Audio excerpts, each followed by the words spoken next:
Hey guys, welcome back to The Final Gentleman. I'm Justin Jeffers. Today we're going to talk about one of the most common questions that I get from you guys, my readers, and also from my friends. And that question is, what is the first suit a man should buy? We're going to talk about the do's and the don'ts of your first suit, and also my experience with my first suits, which admittedly was not my finest moment. So you may ask, why do I even need a suit? A lot of guys don't even wear suits anymore. I'm never going to have to wear one for work. I'm rarely going to have to wear one for events.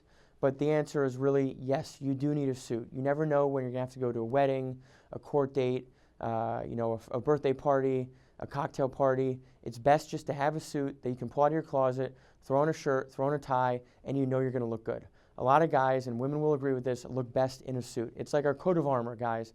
Pull it together, man up, and put on a suit. First things first, keep things simple.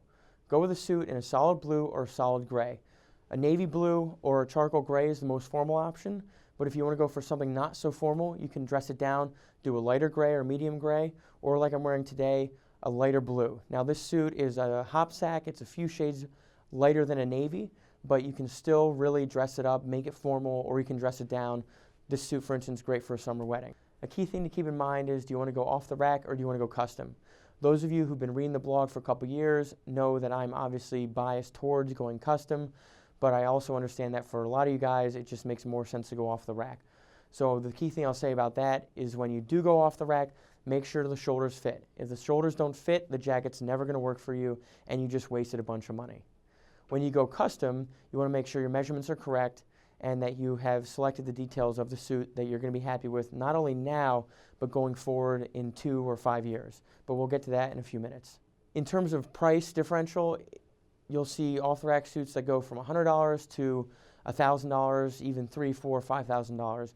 With made-to-measure, typically you'll find made-to-measure suits that start around $400, and again, when you're getting up to the upper level of bespoke suits, can be $5,000, $6,000. But for most of you guys, and for me, I can't afford those suits that cost $1,000, $2,000. So I'm going to send you guys the way of a couple brands that are less expensive than that still make great suits. This suit, for instance, is from Wicks, and all the suits in this post are actually going to be from Wicks. I want to thank Bobby and the Wicks crew for sponsoring this video, providing the suits for me to wear and to show you guys what to wear and what to get for your first suit. So I'm going to tell you guys about my first suiting experience. It was not my finest moment. I was going to be a junior at Villanova University. I was an accounting major, and I was applying and going to be interviewing with all of the big 4 firms. So I knew that I should look good, I should look presentable and professional. So where do I go? I go to Joseph A. Bank. I walk into Joseph A. Bank, it's like 3 suits for the price of 1, 5 shirts for the price of 2. They'll even give you some free socks, some free ties. You guys know the deal. You've probably seen the commercials, you've been in the store. Well, don't worry, you don't need to go to Joseph A. Bank. There's a bunch of other options for you guys out there. I thought that I was going to walk out there looking like $1 million. I had a tan suit, I had a blue suit, and one other suit. I don't remember what it was. The fit was off. I didn't even know what fit was about back then. I just took the word of the salesman and the tailor. Not the smartest moment of mine, but I did it. I didn't know much better at the time. So I'm going to tell you guys a bunch of mistakes and a bunch of don'ts, things you shouldn't do when you're going suit shopping, whether it's your first suit or your last suit, and a bunch of things that you should do, again, whether it's your first suit or your last suit. So to do this, I'm going to bring up my trusty whiteboard, and we're going to talk this out. We have the whiteboard up, guys. Like I said, we're going to talk about the do's and the don'ts of your first suit. And frankly, many of these points you can apply to any suit you buy, even any garment you buy. The first thing and most important thing is that fit is king.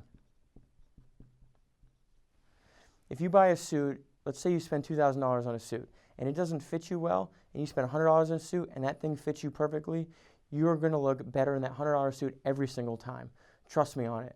I know it's easy to equate price with fit and quality, but you really shouldn't do that. If the suit fits, or if you can buy something off the rack and you can make it fit well, or if you get something made to measure or custom that fits you well, you're going to feel better in it, you're going to look better in it, and that's what you want. So the second thing I'll say is buy the best you can afford. I'm not saying you have to go out and spend $1,000 or $2,000 or $3,000 on a suit, but at least spend $300 to $400 on a suit. $500 is really a great kind of middle ground. It gives you access to a lot of great online custom places and also some decent off-the-rack options. In terms of buying the best, if you're going to spend $100, $200 on a suit, you're going to get something that's fused, that's glued together. You don't want that. They don't last nearly as long as something that's canvassed or even half canvassed. In addition, items that are canvas or half canvas will over time conform to fit your body better, and that's something that you want. Per wear, let's say you buy a suit that's $500 and then you buy one that's $250. I almost guarantee you that $500 suit's going to last you more than twice as long if you take proper care of that item. So the cost per wear is actually going to be less. Third thing, guys, and I already mentioned this, is the color and the fabric. Solid, gray, or blue. Just keep it simple. Don't try to reinvent the wheel. Go with a charcoal, a navy, maybe a shade or two lighter than the charcoal navy. Just keep it simple. The fourth point along those lines is keeping the details of the suit simple. If you buy a suit that is, notched lapel, 2-button, straight flat pockets like this jacket, you're not going to offend anybody. It's going to be classic and okay to wear this suit in a year, in 5 years, in 10 years. It really hasn't changed for guys. We're pretty lucky in that respect. But if you go out and you get something that's like 3-button, peak lapels, patch pockets, it's going to look like a mess. You're going to look back in 2 years and say, why did I buy this suit? Guys, trust me on this. Keep it simple with the fabric and also with the details. That said, maybe you want to play with one or two of the variables. Maybe you want to keep flat pockets, straight pockets, 2 buttons. Maybe you want to go with peak lapels. That's fine. Maybe, you're a casual guy and you want to switch out the flat pockets for patch pockets. That's fine. But, especially on your first suit, don't try and do too many things. Don't try and stand out that much. Like I keep saying, keep it simple. By having a jacket and pants that are kind of more traditional, it'll give you a wider reach of time and setting that you can wear this jacket and this suit. Because for some of you guys, you may only be buying one suit. You may only have one suit in your wardrobe. So you want to get the most use out of that single suit. It'll help you save money. It'll help make your life easier. It's just less decisions you need to make. So keep in mind, keep it simple. The fifth point we're going to talk about, and it's kind of a double point, is trends and proportions. And they are oftentimes heavily related. A lot of designers, what they'll do is they will play with the proportions of the jacket. They'll shorten or lengthen the jacket. They'll widen or make the lapel more narrow. They'll increase or lower the height of the gorge on the lapel. And for most of you guys, and for me included, it doesn't always flatter your body type. That's part of the reason why I like custom clothing, because it allows you to get clothing that should flatter your body type more. At the end of the day, you want the suit to kind of bring the eyes of the onlooker up to the face, so that when you're talking to them, when you're having a conversation, they're paying attention to you, not necessarily your suit. You want these vertical lines like the tie, like the lapels, and they kind of create that V shape that a lot of guys want. And by kind of tweaking those proportions in the wrong ways, you're not creating that ideal form that as guys and as me personally that I want and that probably a lot of you guys want. A perfect example of this is the width of the lapel. I have about 18¼ inch wide shoulders. I usually like a little wider lapel, so I go between 3¼ to 4 inches on the width. I think these are 3½ or 3¾ of an inch wide. Maybe too wide for some of you guys, but I would never go really narrower than a 3-inch lapel. I think it's too narrow. It doesn't cover enough of the chest, and when you don't cover enough of the chest, it makes you look bloated, fat. That's something you guys want. If you are a smaller frame or a narrower frame, let's say your shoulders are 17 inches or even 16 inches, by all means go for like a 2½ inch, maybe even like a 2¼ inch wide lapel. For you guys, a 4-inch wide lapel is going to look way too wide. It's going to cover way too much of your chest. It's going to be totally out of proportion. So, like I said, it's about keeping everything relative. It's about keeping everything in proportion. And if things look out of proportion, it throws off the whole balance of the jacket, and the same with the details of the pants. So our sixth point is going to be fabric. I know we talked about the different colors that we want to leave as options, the gray and the blue, but we didn't talk about the actual fabric makeup. Now, you guys may have heard terms like flannel, tweed, hopsack, herringbone, all that stuff, worsted, and it's really up to you what type of fabric you want. I think for your first suit, a worsted wool is probably your best bet. It's classic. It's not going to offend anybody. It's dressy. You can dress it down a little bit if you want. This suit right here is a hop sack. It's great for summertime. It's a slightly less formal suit, less fabric. For those of you who live in warmer climates especially, you may want to go from a worsted to like a cotton wool or a linen wool blend. That's fine if your workplace and your social settings permit that. But like I said, I think for most guys, like a worsted wool is going to be your best bet. So the seventh and final point I'm going to make, guys, is no black suits. And there are a number of reasons for this. And frankly, it's a whole video and it's a whole post in itself. But for today, I'll just say that the color does not flatter most guys. It washes out your complexion. It causes too much contrast. Traditionally also, especially in the United States, it's frowned upon wearing, black suits, whether it's all black, even some, patterned black suits. So I'm just going to say avoid it. We can talk about a later date, but for now, avoid it. And especially for your first suit, do not get a black suit. Do yourself a favor, and please do me a favor, don't get a black suit. We've talked about some of the key do's and don'ts of your first suit. As I said before, you can kind of apply these concepts to later suits. So what we're going to do now is I'm going to wear a navy suit, a charcoal suit, and this slightly lighter than navy suit. Show you guys a bunch of different looks, how to dress it up, how to dress it down. Maybe show you a look for a wedding versus an interview versus a court date. And I think it's important for you guys to know that with one suit, you can dress up for a number of different occasions. You don't need 20 different suits in your wardrobe. Although it's nice to have a variety of options, if you really want to be the most minimal guy, you really only need one. That is, if you don't have to wear a suit, every day or once a week. If you're a guy who maybe puts on a suit once a month, once every other week, you really only need one, maybe two suits. So let's get to the looks. We're going to start with this suit now, and we're going to take away the whiteboard, and we're going to talk about the different looks. Okay, guys. So like I said, the suit I'm wearing now is a slightly lighter than navy hop sack suit. Hop sack is a little better for summer than it is for winter. This suit in particular is unlined, which is really nice in the summertime. Oliver Wicks does a really nice job of doing unlined suits. In terms of formality, this is slightly less formal than your navy blue suit in the same style, with the notch lapel, 2 buttons, flat pockets. But I've kind of dressed it up a little bit with the dark green grenadine tie, the blue spread collar shirt. If I wanted to bring back the formality a little bit, I could go without the collar or do like a white Oxford cloth button-down shirt. That'll really bring the collar, the formality back a little bit. Let's say you're going to a cocktail party, you need to dress down a little bit. But this is an outfit, you could wear to work maybe, or to a more formal cocktail party.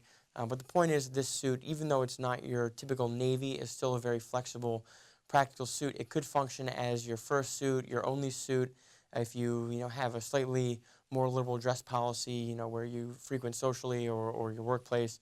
But that's up to you guys to decide. So we're going to change it up, go a little more formal. We're going to move on to the charcoal suit now, then we're going to finish with the navy suit. Now I'm in the dark gray suit. This suit is strictly business. We have the notch lapels, the straight, the flat pockets, 2 buttons. I've dressed this up. It's almost as formal as we can make it. We have suspenders, the navy Bengal striped shirt, the solid burgundy tie. We have the black shoes. This is a look that you'd wear, if you're on Wall Street, if you're, a lawyer, you have a big client meeting, maybe you're in wealth management. But you can still, that said, dress this suit down a little bit. Maybe swap out the diamond tip tie for a knit tie. Maybe do a check shirt or a gingham shirt with it. You can do open collared. Personally, for me, I think gray is a little more business than navy. I think you also get a little more leeway with how you can dress up and down a navy suit compared to the gray suit. Personally, for me, I prefer to wear navy. I think it flatters my colors of skin and eyes and hair more. But that said, I still don't feel uncomfortable in a gray suit. I think it still looks great on me. And for some of you guys, gray is definitely the way to go. Let's say you have black hair, or I think it looks really good with blue eyes, or if you have little salt and pepper hair, gray could be the way to go for you. So let's move on to the navy suit now and talk about that.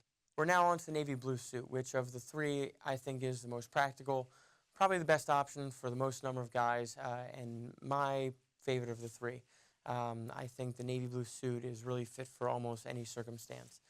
This version I went with a peak lapel, a little dressier than the notch lapels we saw in the last couple suits, but I also did a ticket pocket, which is a kind of a less formal detail, but I think this is a really great suit, really great jacket. Again, it's from Oliver Wicks, like the last two suits. We're going to do two different ensembles with the navy blue suit. This one is slightly less formal. The second one is going to be much more formal, much more of kind of a business, attire. So for this ensemble, I've used a pink gingham shirt, much less formal than a solid or a striped shirt. We have a navy polka dot silk knit tie. Silk knit ties are definitely less formal than your typical, diamond tip tie. The shoes, Beckett Simmons shoes, reviewed them a couple weeks ago. Great shoes. They're Adelaide brogue, so they're not quite super formal. So for me, this look, you could wear it to work depending on your workplace, definitely. But you could also wear it to like a summer wedding, cocktail party, birthday party, stuff like that. It's kind of a fun, take on, dressing down the navy suit. We also have, I think the suspenders, super bright colors, super fun. Actually sell these on the blog. I'll put a link below. But this look, I wanted to show you guys that it doesn't have to be all business with the navy suit. You can do work and play in the same suit. So we've talked about the play part. Let's go to the work part. We're on to the fourth and final look right now. Of the four, this is the most formal look. It's almost like a power suiting look. We have the navy suit, the plain white shirt, the spread collar. We have, the simple, plain, non-patterned navy tie. We have the gold tie bar. And we have the striped suspenders, the burgundy monk straps, the white pocket square. This is classic men's dress, guys. This is a look that if you pull it off and everything fits, you'll look like and you'll feel like $1 million. I've worn this ensemble multiple times to parties, and it still gets looks from the ladies. It's still, because it fits so well and because it's so simple, it doesn't distract from everything else. It draws the eyes of the onlooker up to the face of the wearer. You really can't go wrong with this look. Yes, it is definitely the most formal. Wear it to the office, wear it to court, wear it to birthday party, cocktail party, you name it, you'll be fine in this ensemble. But it's not too formal to be worn anywhere. You're not going to show up really overdressed in an outfit like this. I think this is a great look. If you have no other go-to suit look, this is the look you should have. It's really going to offend nobody. You can't go wrong in it. All right, gentlemen, so we've talked about some of the best practices you should keep in mind when you're buying your suit. But first off, yes, you need a suit. You graduated high school, you graduated college, go out, man up, get yourself a suit. Go for navy, dark gray. If you want to be a little less formal, go for a slightly lighter gray, a slightly lighter navy. Know how to dress up and dress down the suit. Know how to speak to the audience and the situation that you're going into. If you're going to a summer wedding or maybe a cocktail party, dress down a little bit. Put on the pink shirt and maybe a knit tie. If you're going in for an interview or a big business meeting, you're meeting with a client, maybe dress up like this. You have the navy suit, the white shirt, the navy tie. Just know kind of who you're dressing for, what the audience is. So we talked about some of the do's and the don'ts. As far as the don'ts go, don't get a black suit, guys. It's just not worth it. You never need one. You should never need one. Don't follow the trends too religiously. Again, you'll lead yourself astray. In a couple years, you may have a suit and you're like, why did I buy this in the first place? In terms of the do's, biggest thing is buy a suit that fits. And if it doesn't fit, if it's a little bit off, take it to an alterations tailor, have them work their magic, spend some money. It's worth it. Trust me. Like I said earlier, also buy the best you can afford. Buy a fabric that is practical for, the applications you'll need it for. And, try and aim for the color, whether it's gray or blue, that best flatters your hair, your eyes, and your complexion. So we've gone over everything you should need to know about getting your first suit. I understand it. Some of you guys may still have some questions. Please sound off in the comments. Or if you guys even want to share your bad experiences or good experiences with your first suit, maybe even your second suit, go ahead, hit the comments. Subscribe to the YouTube channel. There's the button down below. If you want to check out the website, link will be down below, thefineyounggentleman.com, as will the links for the Instagram and Twitter accounts at FYG blog. We got a Facebook page. So guys, please check all those out. Again, thank you to Oliver Wicks for sponsoring this post and providing the suits for this post. And, for all you guys, thank you for watching. Again, I'm Justin Jeffers from The Fine Young Gentleman.